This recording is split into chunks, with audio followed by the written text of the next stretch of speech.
Karain TV, eto ha, meron ako ipapakita sa inyo na video. Eto yung ano ha, na sinabihan ni Senator Raffy Tulfo na taga DSWD na in-invite nila doon sa committee hearing at sinabihan niya na mahiya-hiya naman kayo sa aming mga senador kasi kanina pa kami dito, wag nyo kaming pag-intayin. 'Di ba? Wag nating kanang babansagan tayong Filipino time.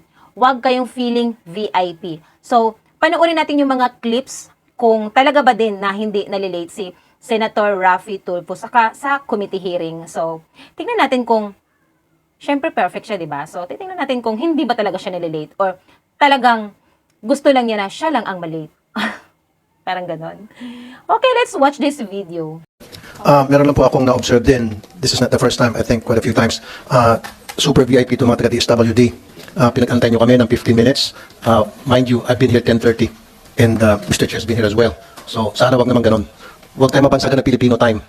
Yun yung sikat na sikat tayo sa buong mundo. Pag sinabi Filipino time, late palagi.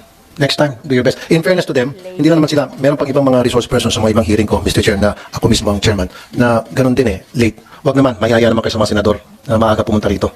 Okay? Thank you. Maraming salamat po. Thank you, Senator Amy. I would like to acknowledge the presence of Senator Raffy Tulfo. Senator Raffy, may want to give an opening statement before we... Eto lang ha. Kung isang senador ay laging late sa pagdalo ha, sa pagdinig sa committee sa Senado, syempre, maaari itong maging sanhi sa abala or pagkaantala sa paggawa ng desisyon na maaring makasira sa proseso sa paggawa ng batas. Ganon. Nako. Sorry, late ako, Mr. Chair. Galing ako dun sa isang...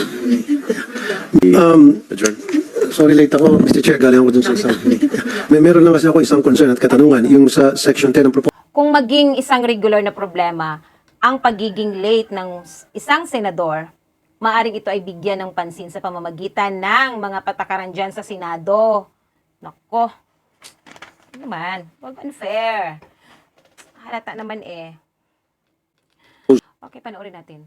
Pagpatuloy natin ang ating Law, tinatanggal ata dito, if I'm not mistaken. So, I mean, accident insurance, mga sir. Yes, ma'am. We have accident insurance for all, 100%. Oh, I'd like to acknowledge the presence of Senator Raffy Tulfo, si Idol. Ayan, marami yan, maraming matata. Ikaw na po yung may iwan dito kasi may pupuntahan kami. Ganun ba? So, I designate you Vice Chairman. At I would like to acknowledge the presence of Senator Tulfo. And I would also like to acknowledge the presence of Senator Raffy Tulfo kasi kararating lang niya. Di ba? At may committee hearing din na tinuruan pa talaga siya ni Senator Jinggoy Estrada kasi nga hindi niya alam kung ano yung pinag-uusapan. Kaya inexplain mo na sa kanya kung ano yung napag-usapan. Yun ang nakaabala, yun ang sanhi ng abala. Diba? ASIC Renato Paraiso of the ICT. You have the floor, Senator Tulfo, for your opening statement. Thank you, Mr. Chair. it's Before we proceed, I would like to acknowledge my good friend, Senator Tulfo. Okay, go ahead. Thank you, Mr. Chair. You may continue. Good afternoon, Senator. Good afternoon. Okay, Di ba pag senador ka, syempre, pag Sir. dadalo ka ng isang Senate hearing or chairman ka man or co-chairman ka man dyan, tapos na-late ka lang, nakalimutan mo kung anong klase ang pag-uusapan nyo, kung sa tackle ninyo dyan in aid of legislation, tapos magtatanong ka pa, tapos tuturuan ka pa ng kasamahan mo, kasi nga hindi mo alam yung topic nila. 'Di ba? Parang ganun ba, 'di ba?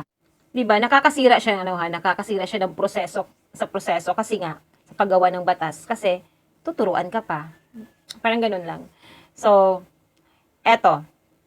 Yung video na yan, mga clips lang naman yan. So, marami pa namang mga videos na talagang nalilate talaga si Senator Raffy Tulfo. Tapos sasabihin niya sa taga DSWD na mahiya-hiya naman kayo sa senador.